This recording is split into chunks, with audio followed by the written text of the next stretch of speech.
Celtics Ready podcast. Back out to Smart. Fakes the pass all the time. Three. Bang! It's Williams three. Lobs it up for Robert Williams. Shouldn't he know? Jaylen Brown. Tatum. Durant, the long reach. Tatum crossover, pull-up jumper. It's good. 50 points for Jason Tatum. Hello and welcome to the Celtics Reddit podcast. Ben Vallis here. Thank you for joining us. Hope you're doing well. Game 1 of the Celtics 2021-2022 season is in the bag, and oh my god, what a ridiculous, dramatic beginning to the season. Joining us to talk all about it from up there in beautiful Newcastle, Australia, Jackson, aka Rickman Lives. Jackson, how you doing, sir? I'm good. I'm only seeing my hair in the camera now. I'm realizing like just how absurdly long it is. Luscious locks there you've got. Yeah. No. I'm double vaxxed now, so I will have this chopped post haste. But yeah. I'm well. Like my hair is. What's Good to hear. What's the situation over there, guys? Are you is it back to normal or just minimal restrictions? Well, that is You can our go to the pubs again. That is our New Zealand correspondent, Joe, aka Nose Grows McFly, who I was about to introduce. Joe, tell me how you're doing, and then I'll tell you how we're doing. I'm going all right. Yeah. Mate, not a lot to report. Lovely time of year. I think this is my favourite time of year, eh? Love when spring gets... Coming into cricket season. yeah. Exactly right. Touch of basketball, but really heading towards cricket season there. Joe, we are out of lockdown here in Australia if you are vaccinated, which Jackson and I both are. So I'm growing my shaved head back out. Got a little fade here on the side, but it's tough times for my haircut here. But I've been to the pub. I've seen my mates. The NBA's back. I feel great. I feel like life's returning back to normal. Great to see the crowds there in the arenas. So things are feeling normal again. Yeah, we're having a bit of a tussle over here in New Zealand. You know, things went so well for so long, but, you know, government did pretty good on the whole. But to be fair, they probably are a bit slow getting the vaccines out, eh? So We can relate. Hey, seems to be a universal problem. I don't know. Maybe it's just our government's thought, oh, it's a bit of she'll be right. You know, like... Definitely that. But look, let's get back to the game here. Let's get back to the Celtics here, who played in front of an arena full of, I'm assuming, vaccinated punters there in New York. Let's start with this. Let's start with the vibes, Jackson. You've had a few hours now to digest the game.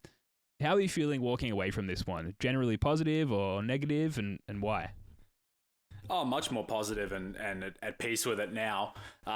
It stung like a bastard to start with because, if I'm brutally honest, I remember there were several times when I thought the game was over, and it did enter my mind that like the 17-18 Celtics would win this game. There were so many instances where they were just in holes and it just looked hopeless, and they somehow pulled out some absurd game. And I was like, if we're a good team, if we're like a team that's going to go on one of those like runs again, maybe we would probably pull this out. And then we pulled it out, almost pulled out. We got it back from where we would look like we would lose in regulation to double OT. So it stung at the time, but now that I think about it, I'm really encouraged by like that fight back.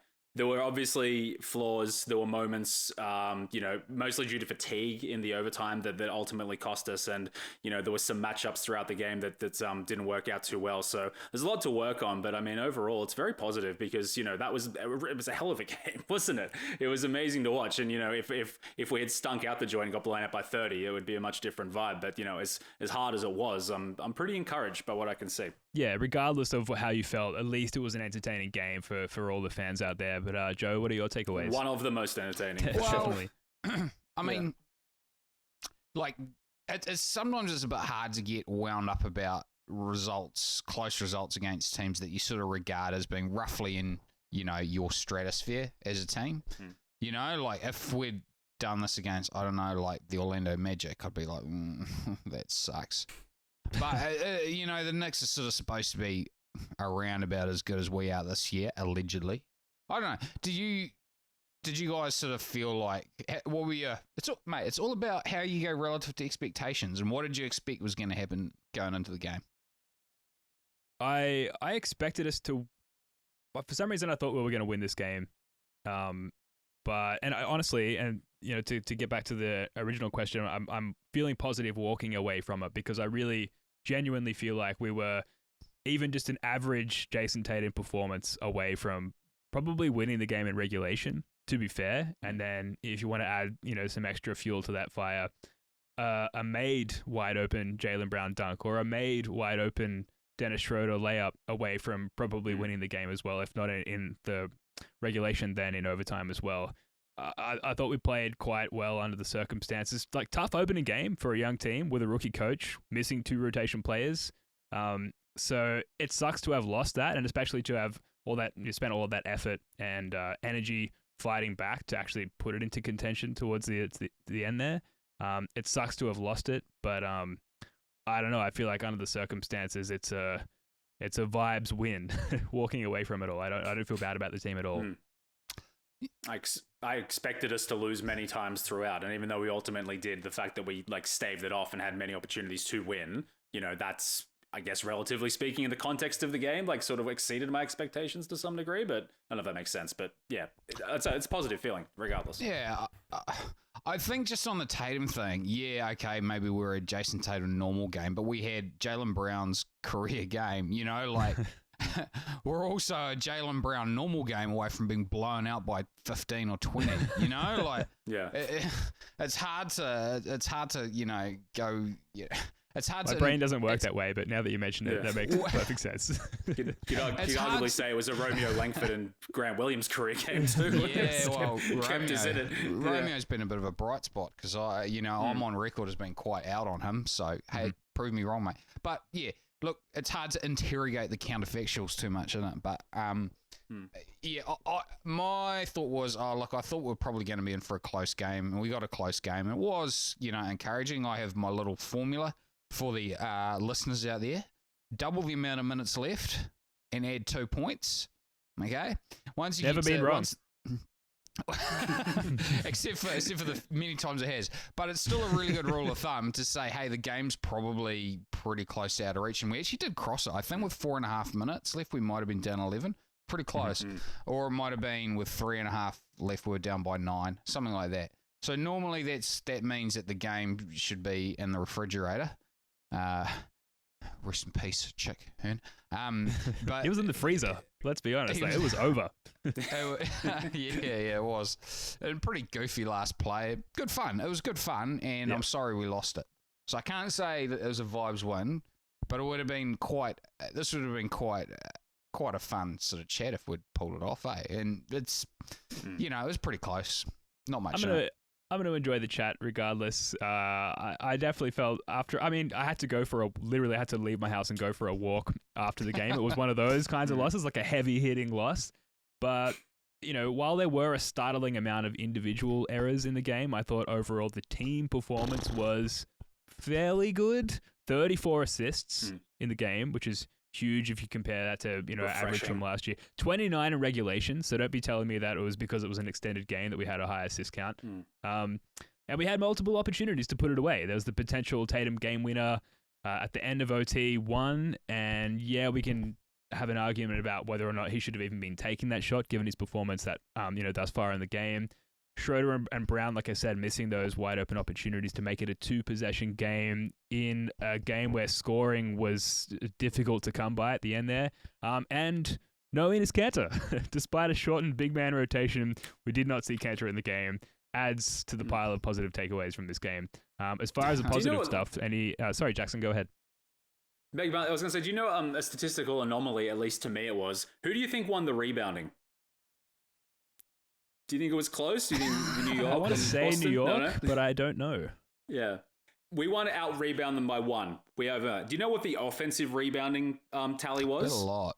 We did have quite a lot. 15-7 to us. 15-7. Any other time, I would have been like, that's money. Like, it feels like we get murdered on the boards normally, but you double the offensive rebounds you get with them. God, I would expect that would be a win every single day. So yeah, it's just one of those bizarre, incredible games. Yeah, I'd say we missed a lot of shots. That's the other thing to say. Should I segue to the negative takeaways? I feel like you're taking us there, Joe. Have you got any other positive takeaways before we move on? Positive takeaways.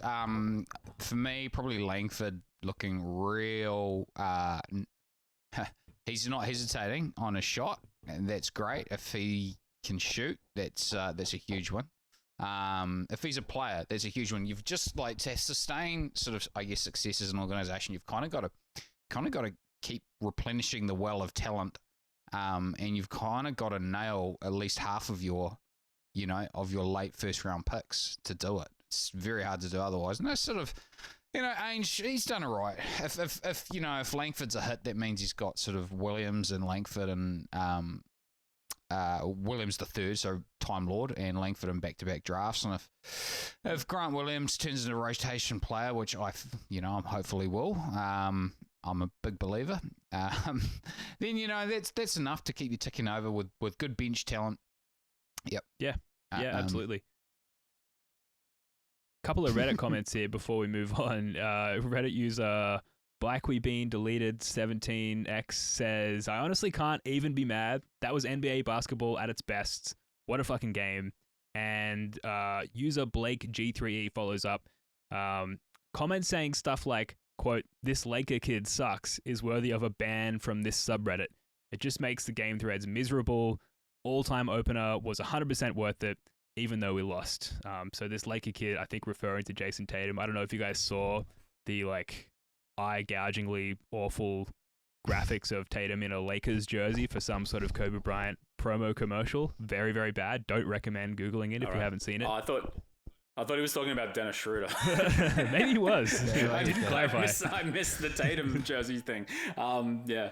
Man, I'm just not online enough, eh? I haven't seen the picture. Good for you, man. Honestly, I wish I was there with you for this moment. Not good. And a comment on the game threads too. I think we've been over this many times ad nauseum, but you walk into a game thread, it's just forget it. There's no logic, there's no reason in there anymore. It's just the most extreme takes, one after the other. So if you're gonna go in there, be prepared to experience that. You know what I mean? Yeah, and we've got a few Reddit shout-outs throughout this pod, but honestly, it was difficult to find ones that were worth including in this podcast because it was a very emotional reaction to a game that's worthy of such a reaction. But therefore there was nothing really usable from the post game thread and certainly the game thread as well. But sticking with the team perspective, we cover the positive stuff. But throwing a bit of shade there on Celtics Reddit. Sorry guys, I tried. Up your game. Sticking with the team perspective, we're going to get to individual player performances in a sec. But so negative takeaways, Joe. What are your negative takeaways from this game other than what we've covered so far? I think for me, there's that period of time where we lost the lead.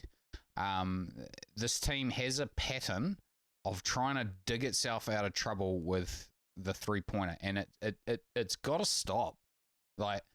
It just doesn't work. Threes come when you're feeling good and you've got your confidence behind you and you've got momentum. That once the momentum goes, you've got to understand it and go back to basics and get yourself the hard-earned points. And I was disappointed to see Tatum particularly fall into that trap. That's the growth we're looking for from him, and we didn't see that tonight. I'm sorry, Jason. What does that say to you as far as nature versus nurture? I maybe that's the right term. As far as we've got a completely different parent or coach, the same kids or players. You can tell I've recently become a parent.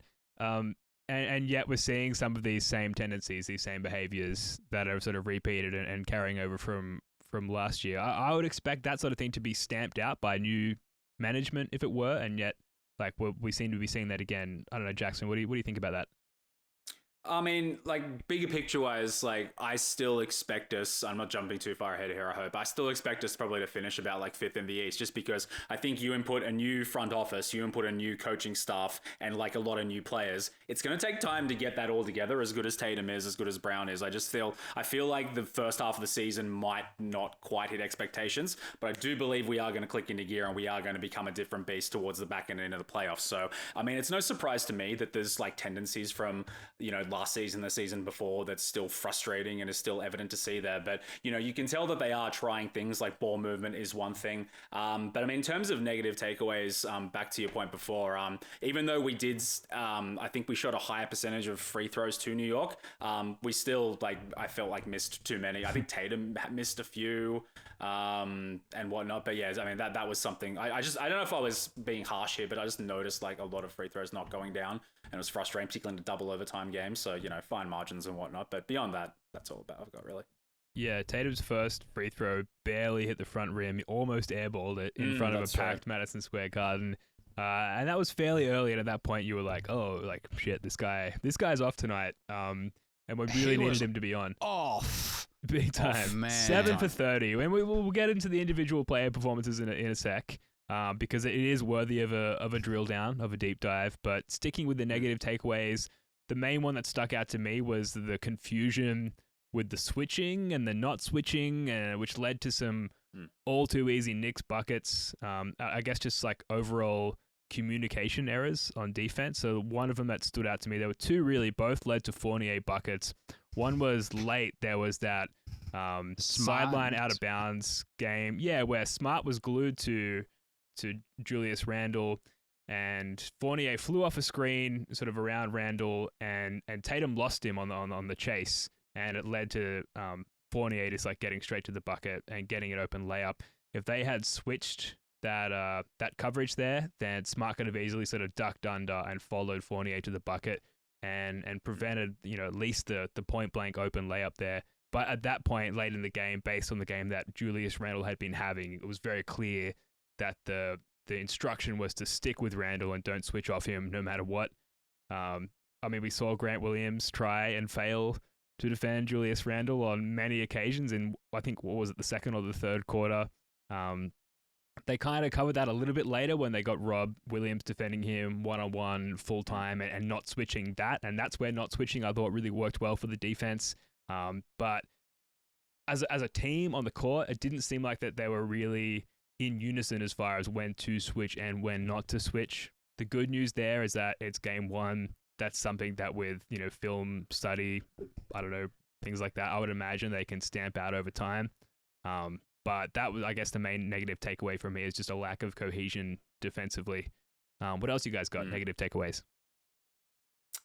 Just on your point there, I would say Al Horford will probably help that when he does come back in communication-wise and whatnot. Josh Richardson even to an extent. I don't know. Again, new player, new system, could probably still fall victim to confusion and whatnot. But, sorry, that's all I've got. I have no more negatives other than the fact we lost. An optimist. I love it. Yeah. Got anything else, Joe?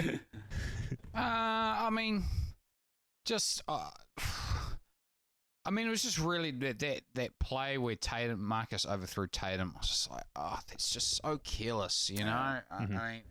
That play probably stuck in my craw as much as anything.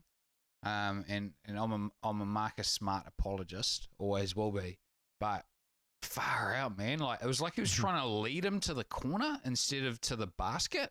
And I was just like, come on, guys. We've got to think to the hoop, feet in the paint, I'm probably traversing old ground here, really, to be honest, Ben.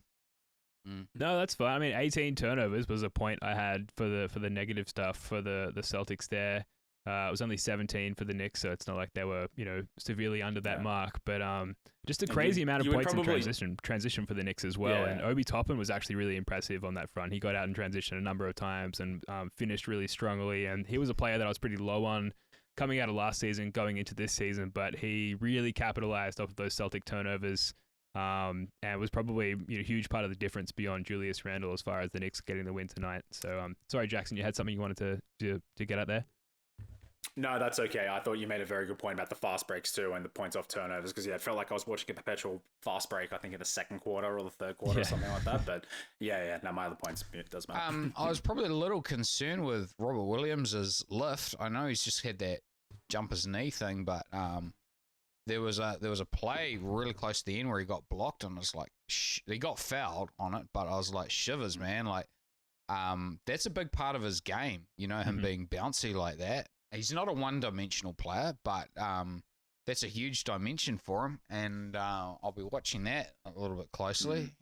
He only seems to fly when he gets a run-up, right, or when he's cutting into the rim. He can elevate like nothing else then, but you're right, and just from a standing stop, he doesn't seem to have the same explosiveness that he does. I don't know if it was just this game or that particular play needed to be finished with a dunk. Had to be, and it wasn't.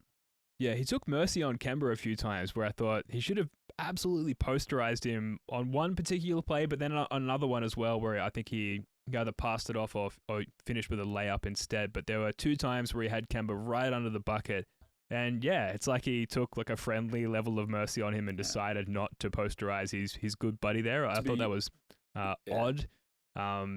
I mean, to be fair, Kemba does draw charges every now and then. He got a good one on Jaylen Brown, which I thought lost us the game again too. So maybe he's got that in mind, perhaps. But yeah, I agree. Just dunk on him, Just humiliate the motherfucker. Yeah, but on Time Lord, and yeah, let's dig into some of these individual player performances now. I guess we can tick off Time Lord, but he did hit some clutch free throws, which is not sort of typical of him to hit any free throws, let alone like high stakes free throws. I thought that showed growth in that sense. And I mentioned it before, but the defense on Randall. It was a game changer when we did stick Time Lord on Randall. It did kind of settle our defense down a little bit and force the Knicks to look elsewhere for their points. I kind of walked away overall feeling pretty impressed with Time Lord, hoping that he can maybe find some of that explosiveness again as he sort of ramps up back into shape as the season progresses. Yeah, there was one play, I can't remember if it's the first quarter or the second quarter. I can't remember who was shooting the three, RJ Barrett maybe. And Time Lord was guarding him on the three. I've seen that movie so many times when he just launches into them, draws the three free throws, and it happens over and over again. He didn't bite. He literally just stood there, stuck his arm out because he knows he's got this ridiculous reach, and he forced the miss. And I was just like, if I want to see more of that. And I know they're not calling the three jumping into the guy as much this year, like thank God, but Rob would still be susceptible to that. And the fact that he didn't bite on that, I felt that was really encouraging, at least early on. Yeah, 5 blocks, baby. The pillar of my dynasty fantasy team, which of course no one cares about because let's be honest. I have Jaylen Brown on my fantasy team, by the way. Oh, yeah. You're off to a great start there, my friend. 83 points. Thank you very much. Yeah. Sticking with the individual players, we've got to really circle back on Tatum, and we'll kick off here from a comment from user Ruler LRB. He says that Tatum had an off night. These tend to happen with him. The issue isn't the off night; it's the fact that he kept trying to play hero ball while hilariously off. Joe, I know you touched on it a minute ago, but sort of any extended thoughts on the Tatum performance from this game? Is it a cause for concern? Is it just an anomaly, or how should fans feel about this one? I mean, I don't regard it as a cause for concern in that I like my surmise of Tatum is I think he might be the sort of player who'll get better and become a more low variance performer as he gets older, but the guy's a jump shooter. That's what he likes to do. And, it's, you talk about nature versus nurture. It's in his nature. He loves shooting that jump shot. And it's probably not going to be something that like he's able to completely eradicate from his, I guess, his approach to the game. So hard to be too concerned about something that we've seen before, but he really does have these games where he stinks up the joint, It's just, I just think it's the cost of doing business with Jason Tatum, and we're gonna get some spectacular ones as well, which is great fun. But yeah, look, he's not gonna make the jump to that top tier player until he's a low variance scorer every night, Yeah, 4 free throw attempts I think he had all game in a double overtime game. No, absolutely not. You can't have that. Tatum is the one I'm least concerned about, though. Like, we just know what Tatum can do. He historically starts slow. I was really hoping this would be the season where that wasn't the case, where he'd be like straight out of the gate. Mind you, if he had 46 and Brown looked. If they swapped games, basically, I would be like, it's COVID, whatever. That's blah, blah, blah. But like Tatum, this is amazing. You see Brown have that game. You see Tatum have that game. I'm more encouraged, not to steer this away from Tatum, sorry, but like I'm more encouraged by that and less discouraged by Tatum's output. If it's the other way around, you'd be like, oh no, Brown's going to take months to come back. This is awful. But not being aggressive enough was one thing. I even thought he tried to force passes too much early on. Like, it was too much in his head. I've got to like get the other guys involved and whatnot. I think that led to a couple of turnovers and shots that he otherwise could have had. But and then it sort of regressed back to the old ways of just like playing hero ball and whatnot. And it just never clicked into gear. And I think like a 10%, not even better performance from him, and that's a win. Still got a double. So he is at least in that tier of plays like shit.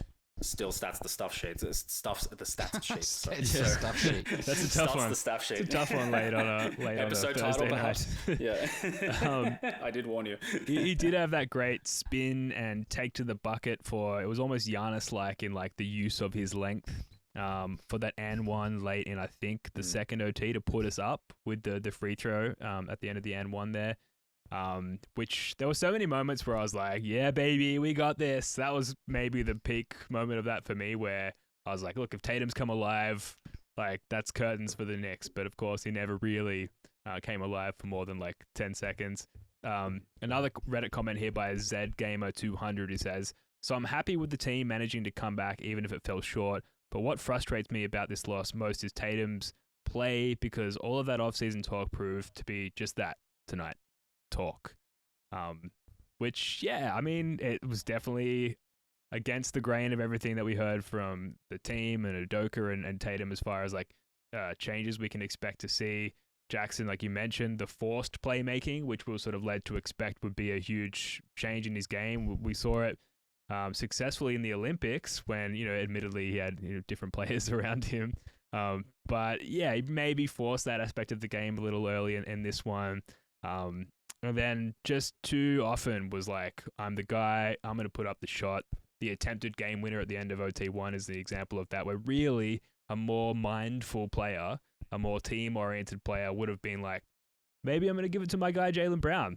He happens to be playing quite well, shooting the ball quite well. Maybe I'll give him the opportunity, but of course he sort of feels like he owns that role and wasn't willing to give that up. So hopefully that's a part of his game that he can expand, just becoming more mindful of like that particular game and who's like the sort of, I don't know, the characters of that particular game and who's playing well in that particular game and harnessing that as opposed to just having this static understanding of who he is and what he should be doing. But it's one game, probably shouldn't, I don't know, think that deeply about it. Should we move on? Jaylen Brown?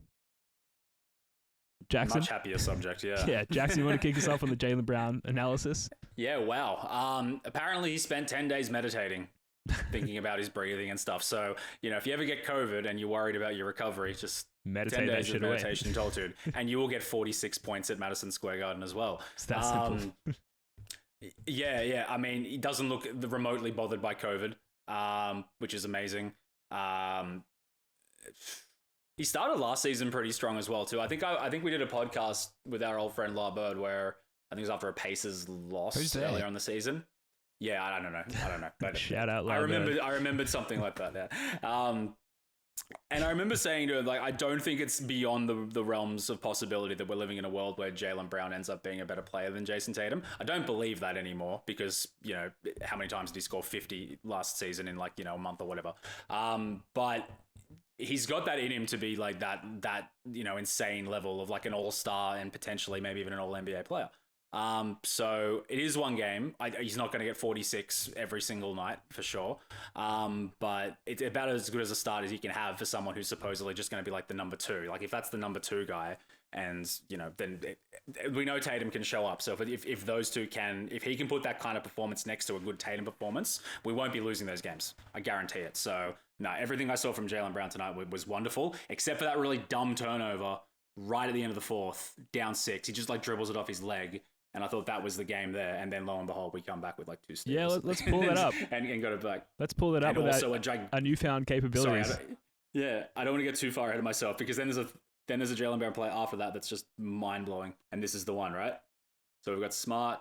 Who's inbounding it? I can't see. But you got little Smart there. Oh, yeah. And I thought we were going to challenge that. Yeah. I was like, surely we're going to challenge that. The replay from the baseline actually looks like it is Randall's hand knocking it away, but there's just no reaction from Jaylen Brown. Yeah, that normally gives it away. Yeah. But like that, yeah, look at that. It sort of looks like fingertips on the ball from yeah. Randall for sure. In this very greeny replay. But like you watch that happen and look at the time. There's 44 seconds left in the fourth, down 6, and I was like, that's done. I can't believe he's had such a good game, and that was what it ended on. It felt it was going to be such an anticlimax. But then, lo and behold, steal from Grant Williams. You bloody beauty, Grant. Look at him finish that layup. I can't believe that's he finished that. That's a really good finish. Schröder could dream of finishing it like that. Little charge there, little push off from Randall. He's going for the Marcus Smart on James Harden. And Absolutely. This is great pressure from Time Lord. Knocks it back. And then he fouls it. Yeah, but that was a great sequence of play. But yeah, I mean, he turns it over and you think, oh, this is we're cooked here, and lo and behold. I love that Knicks fan who knows that like a very Knicksy thing is about to happen to them. Yeah, you could sense it. So you turn the ball over twice like that in quick succession. You're like, oh no, it's crumbling, and almost. Hey, Jackson, can you say this? Yes. How many stats? Because stat stuffer could stuff stats. How many stats could a stat stuffer could stuff stats? Yeah, Pretty close. Not bad. How many stats? Still Stat more stuffer, eloquent stuffer, than stat Jaylen stuffer Brown could stuff scribbling stats. at that point in the game. Yes, indeed. Yeah, that was a tough turnover at a tough time. But Jaylen Brown's young. He's not the perfect player, dare I say, yet. But, he's definitely the MVP of this game. That said, Joe, what are your thoughts on Jaylen's performance tonight? Well, just on that particular play, I can't really fault it. Like, he was bringing it down below his knees. The ball got tapped from the side. It's unfortunate, but he didn't do anything incorrect there to me. It just got beat. It's similar when Tatum got blocked by Toppin. Tatum didn't do anything wrong then. He went up with two hands. Toppin took a wild smack and it connected. Anyway, I've forgotten. Oh, Jaylen Brown. Yeah, beware the hot shooting start. We have seen it before. Yeah. Jaylen's a good shooter, but he's not a great shooter, and you can expect it to tail off.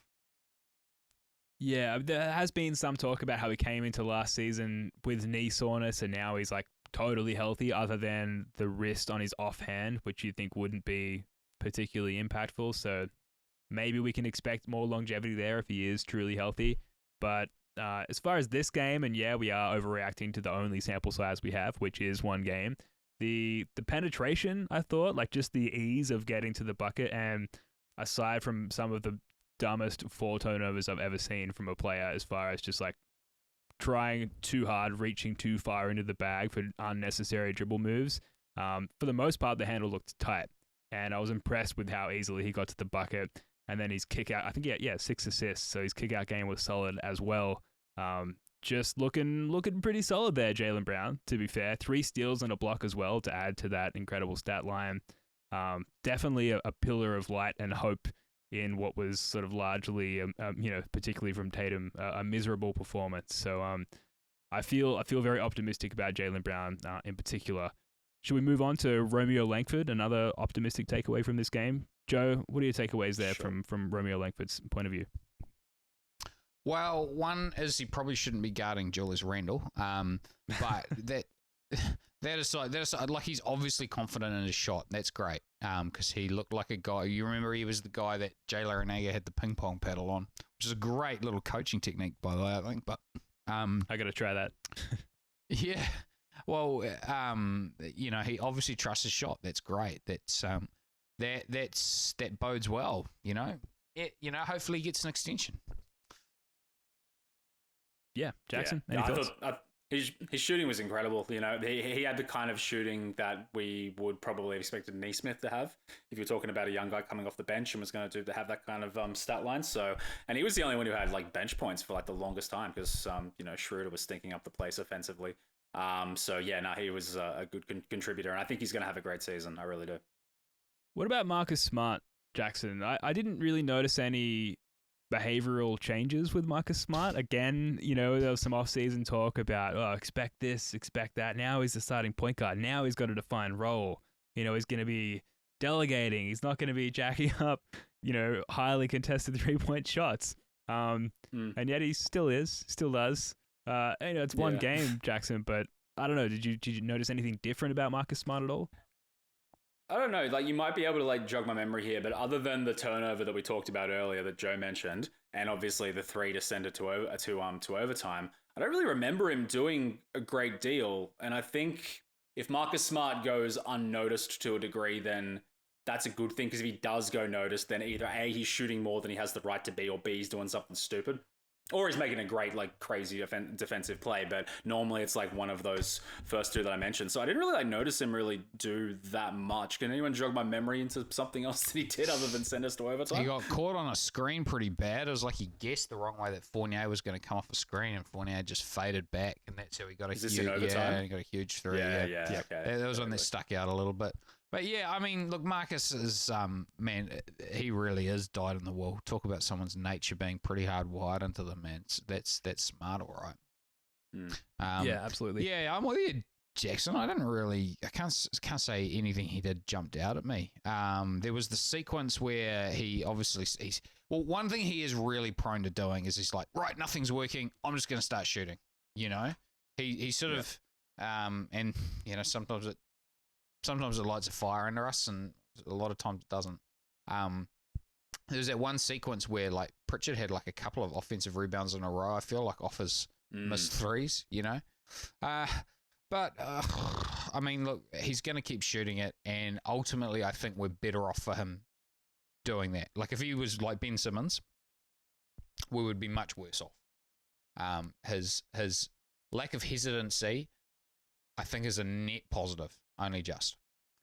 Yeah, and his three was falling towards the end of this game. Obviously, the shot that put us into overtime. But I found myself like almost wanting him to shoot at some of those later junctions of the game, which like is not a regular occurrence for me. But for whatever reason, I felt trust in him for his 3-point shot at that point in time. But yeah, we've touched on that aspect that you mentioned, Jackson, on this podcast a couple of times in the past, where if you don't notice Marcus Smart, that's generally him having a good game, particularly because the things that he's like sort of famously impactful for, like team defense and non-statistical contributions, like they're not super noticeable anyway. So in that sense, I think it was a good Marcus Smart game, and that he didn't try to over-assert himself on this one. We talked about Rob Williams. What about Grant Williams, Joe? I feel like we should throw to you here as sort of like the team Grant Williams aficionado. A bit of a win for you guys and the Grant Williams lovers today's, I think. Yeah, I was actually a little disappointed with how he went on Randall. I thought he could have done at least a little more to get Randall onto his right hand. You know, it's one of those things that you often hear, I guess, like amateurs like us say, why don't you just force them left? Because we can force other amateurs to their offhand, right? But it's a lot harder with the pros. But that's what needed to happen, and it didn't, you know. And Randall just like Grant Williams can't ever come off looking like the weaker player, you know. He's got to be strong. Yeah. Other than that, I was like, he had one play on a fast break where he made a really great push and read, and he kicked it. I think it was to Langford in the corner.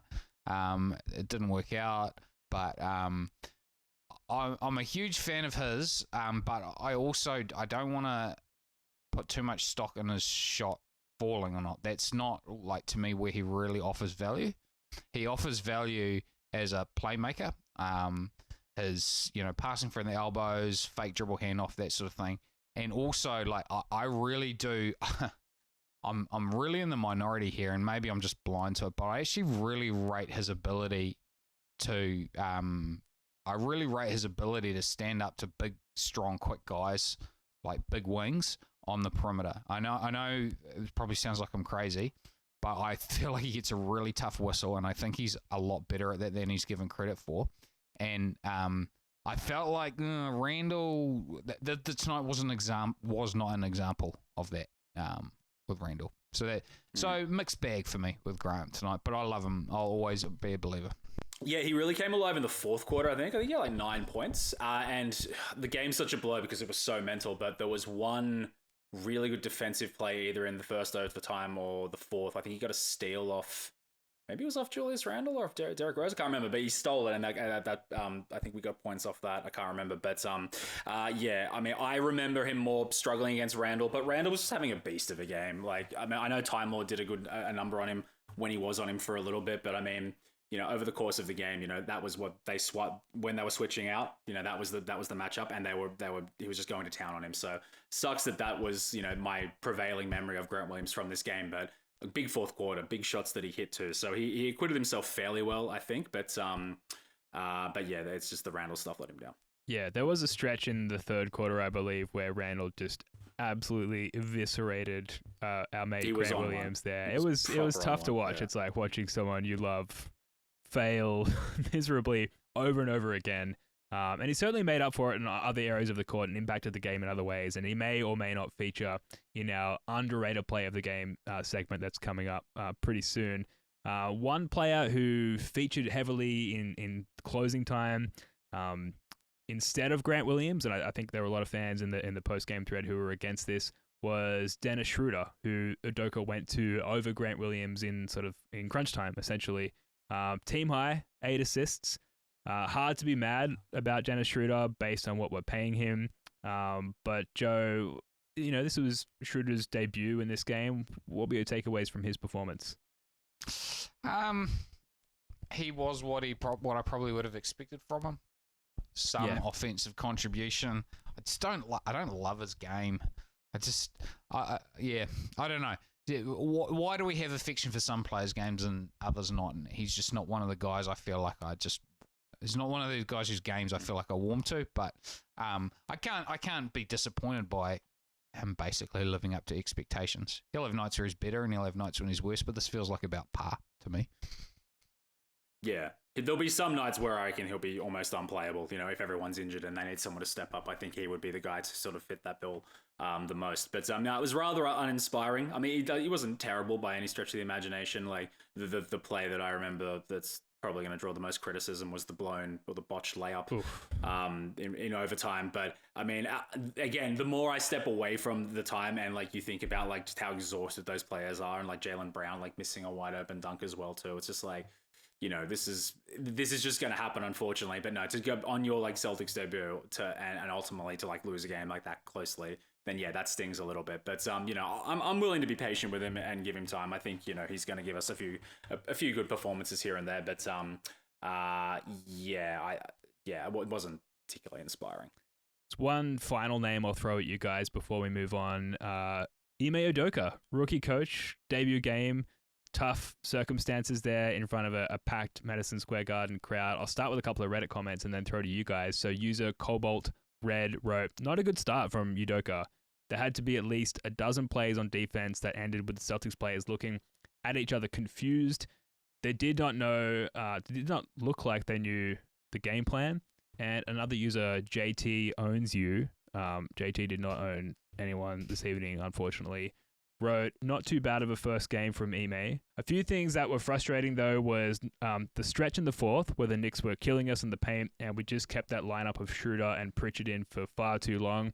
And also the non-challenge on the Kemba charge, which I don't think would have succeeded if they challenged that. Mixed reviews of Udoka's debut performance. Jackson, well, I don't know, it's one game. But, that's the lens we looked at everything through so far. So what are your takeaways on Udoka? I'm still abstaining from voting. I just think it's way too early to make a decision on anything. But, I mean, there was one play coming out of a timeout that ended up, I think Marcus Smart took a shot, which wasn't the worst shot. But then Knicks got like a really quick bucket at the other end, and then we turned it over, and then they got another bucket. And I just remember thinking to myself, like, that was such an awful like outcome out of a timeout, like in a clutch situation. So again, I'm not going to judge the guy off that one play here and there, but I mean, I'm not going to judge a guy by like his in-game adjustments just yet. That the team's got to get used to him. He's got to get used to the team. He's got to get used to being an NBA coach as well too. So I think he was probably a little bit, maybe overthinking it, maybe a little bit overawed by the moment. I don't know. But I think like the fact that we are moving the ball a lot more, like which we touched on earlier, I think is more of his fingerprint than, maybe some in-game adjustments or, maybe not reacting to certain runs and not what like he should. Like there was moments when Brad Stevens, throughout his coaching career, we were just getting slaughtered and there was no timeouts being called. Like, there was probably a moment or two in the end of the third and the start of the fourth where you could have stemmed the bleeding a little bit. But again, I think it's too early to judge at this stage. I think it was fine, to be honest. Coaching's hard for us to judge, right? I think we have to see patterns emerging in order to get a better sense of how coaches perform. I thought he at least called timely timeouts, which you kind of touched on there, Jackson, is not like a luxury that was always delivered to us by Brad Stevens. So yeah, it's hard to draw conclusions from one game, and there were so many things that went wrong that I think were out of his control.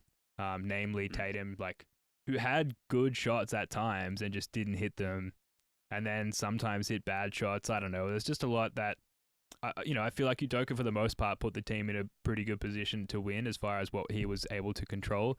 And there were some execution issues. Particularly on the defense, like we talked about, that they'll hopefully clean up with watching a bit of film and sort of reviewing and evaluating what went on there. He's still a very calm dude, just like Brad Stevens. Would you rather a coach who's going to like Nick Nurse, who's just going to yell at people and like get in the face of the referees, or would you rather this calmer demeanor sort of continue?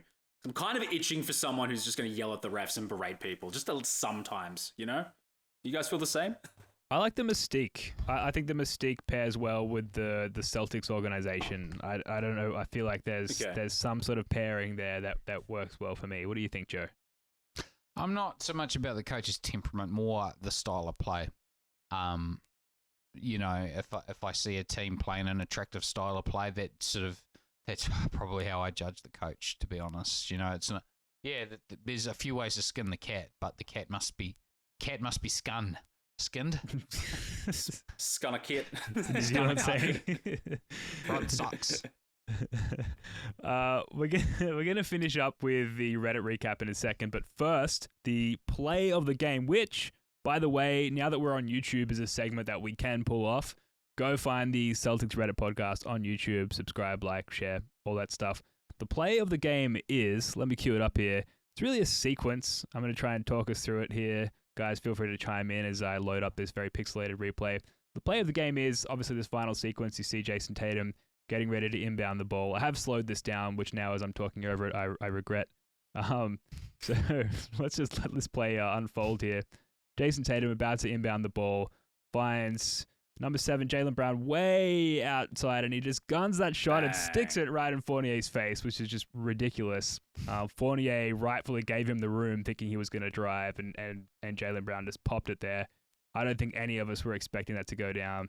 They inbound the ball. We're now down 1 with 4.8 seconds to go. Grant Williams very smartly fouls. Can we go back to the start? Okay.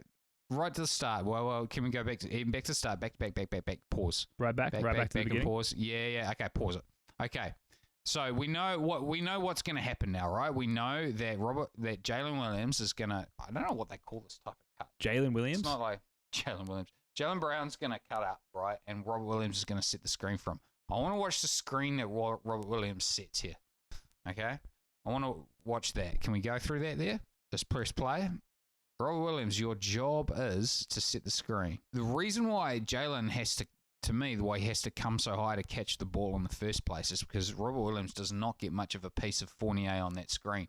And I think that's actually, the more I'm thinking about watching basketball, I think that's actually just such a key thing to watch. And when you're watching your team, is like, how often do their screens get like traction? How often do they really impede the progress of the defender? Let's watch it. A really good screen when you see it because someone gets like pumped, right? Check out Steven Adams on Pat Beverley. It's makes me proud to be in New Zealand. So that time it Lord just screen. doesn't get any of them. No register. Sticks that ridiculous shot though. Like a broken turnstile. And then Grant Williams very smartly and very quickly fouls immediately as soon as the ball is inbounded. So we've got the replay here. Look at Evan Fournier. He's right up there on Jaylen Brown.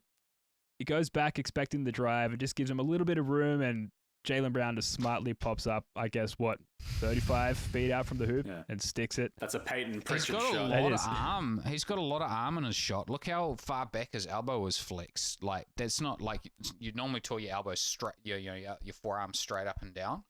Yeah, well, out that far. I guess he's got to slingshot it. He's really slinging it. Yeah, so that's the extent of.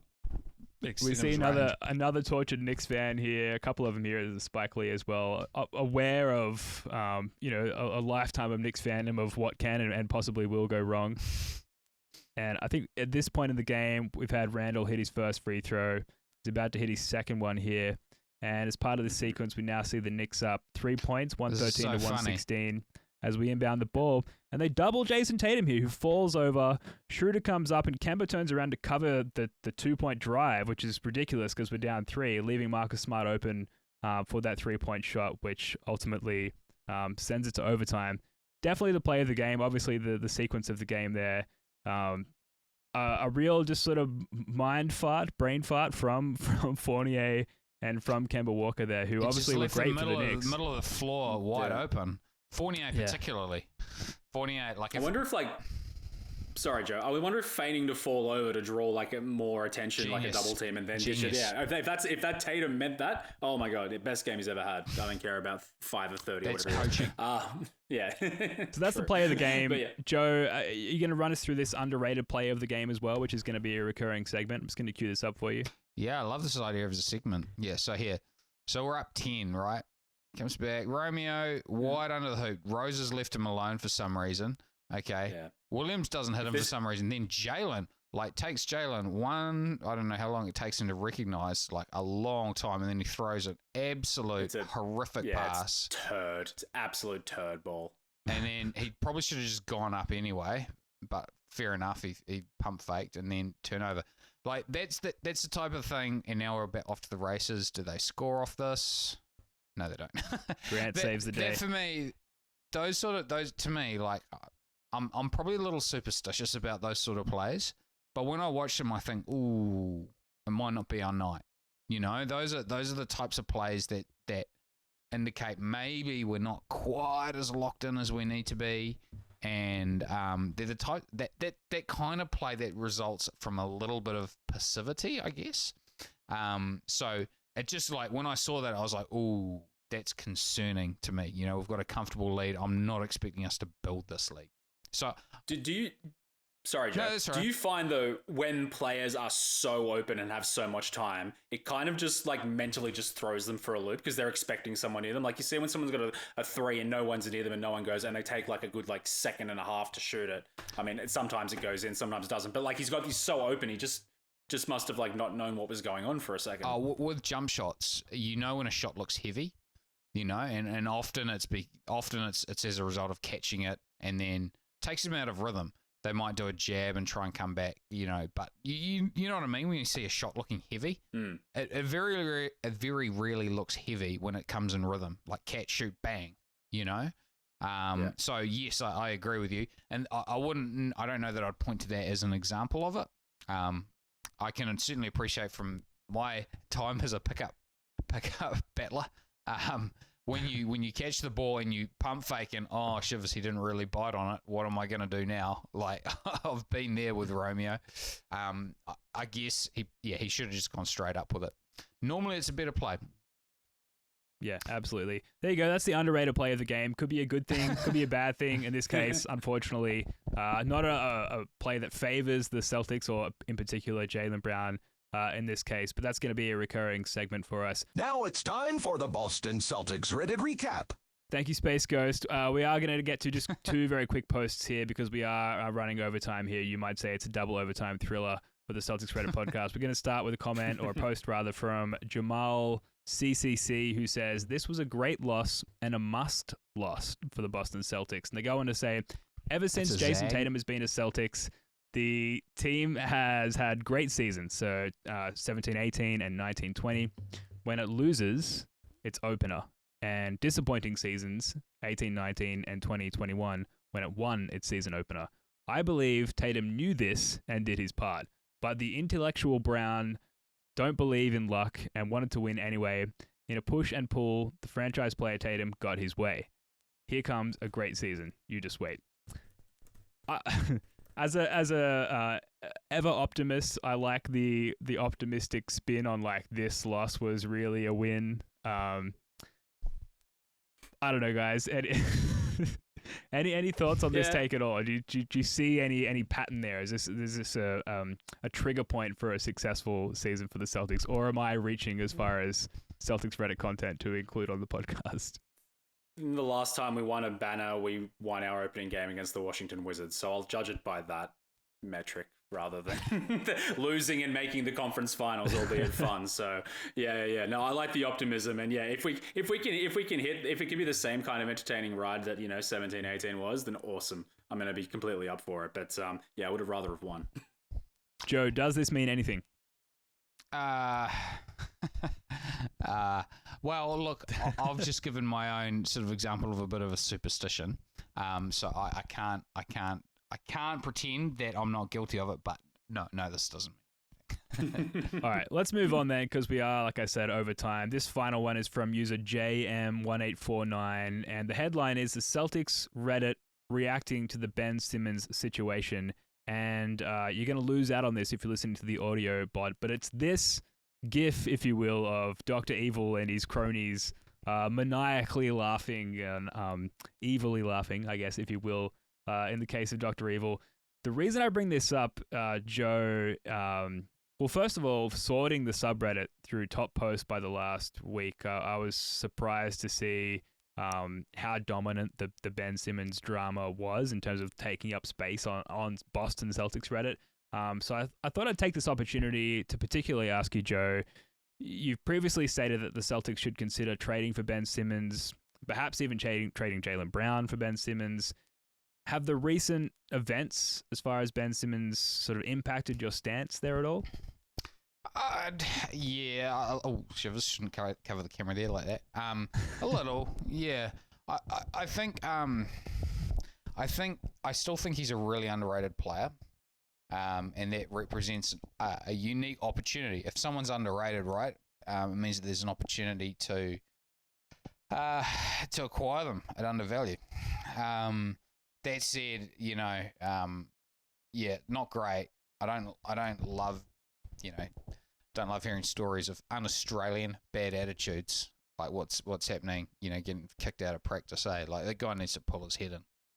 Yeah, I don't like it. He's in the same tier of someone like, Nick Kyrgios or Bernard Tomic as Australian celebrity athletes that I just can't stand. He's like literally one of my least favorite players. Well, we're never going to get Nick Kyrgios on the pod now, Jackson. He's a Celtics fan. We'll have to cut that out. Yeah. Yeah. Scrub that but from the no, internet. I mean, yeah. If we could get him for a bag of chips, yeah, sweet, no worries. But other than that, no way. I'm not getting rid of anyone on this team for him. I mean, If I was the GM, which we might get him for a literal bag of chips the way he's going. I mean, it's absolutely ridiculous and we can incredibly talk flavors un-Australian. then. We can talk flavors, sure. Yeah. A bag of Tatum, what is it, smoky barbecue ruffles. I've got a Barbecue, packet somewhere in yeah. my house. You can't ever eat them, really, can you? There's probably nothing else to add here, Joe. You look like you got something cooking there. Nah, man. That's it. Yeah. Look, I don't know. Where do you think he winds up? Like, I said Golden State ages ago. I don't know now. Like, I have think no idea. Yeah. He has to be traded. There's no way back from it. I think he does like an extended Kawhi Leonard where he spends 2 seasons wherever he gets traded and then bails out and just, probably signs for significantly less. Probably goes to the Lakers, to be honest. When like LeBron's when LeBron's 40 and it's like, you're going to be my successor, and it becomes a shit show, and I can't wait for that. So something like that. What about this for Chris Paul? I mean, I just don't think. I suppose the Phoenix owner is a moron, so yeah, he might. Yeah, that's true. But we talked about vibes right up the top of this podcast. Like, Chris Paul is a consummate vibesman. He's a professional vibesman. He brings the vibes. And that's my analysis on that matter, Joe. I just don't think that Ben Simmons can bring the same vibes. If anything, he's a vibes detractor. Age-wise, it makes a lot of sense. Yeah. Sorry, Joe. Let's just say, look, someone's going to have a bad season to start. I think someone with a good point guard is going to have a bad season to start off with, and that's the team to look for who might trade for him. That would be, yeah. Well, that would make a lot of sense. It'll be the net. You watch him end up on the net somehow. Oh god. My god. Yeah. All right. Got to give a shout out to Wayne Spooney as well. As far as Celtics Reddit posts, he put up a post. If you haven't checked it out, you got to go read it, or you can check it out on his Medium as well. It's the Dennis system. It's it's an evaluation of Dennis Schröder. Based on the Dennis system concept first proposed by the character Dennis from Always Sunny in Philadelphia, which, again, if you haven't seen that, you got to stop this podcast. What are you doing? Go check out that much better content. That's going to do it for this one. We've run long here. Thank you for listening. It's been a big off season for us. We've been busy with some great recent guests. We're now on YouTube, like I said earlier, with some very cool graphics, courtesy of Smartwater. And we've got 2 new guys, Celtics Jay and Wayne Spooney, both of whom are doing an awesome job. So if you're enjoying the pod and you want to support us, like, subscribe, share. I know it's a cliche, but it really does help. Meanwhile, the Celtics play the Raptors in a couple of days, and I think Celtics Jay and Wayne Spooney will be back with a new pod shortly after that one. Jackson, Joe, love your work, guys. Thanks again. You beauty. Likewise, Ben. You too, Joe. Until next time, go Celtics. Peace.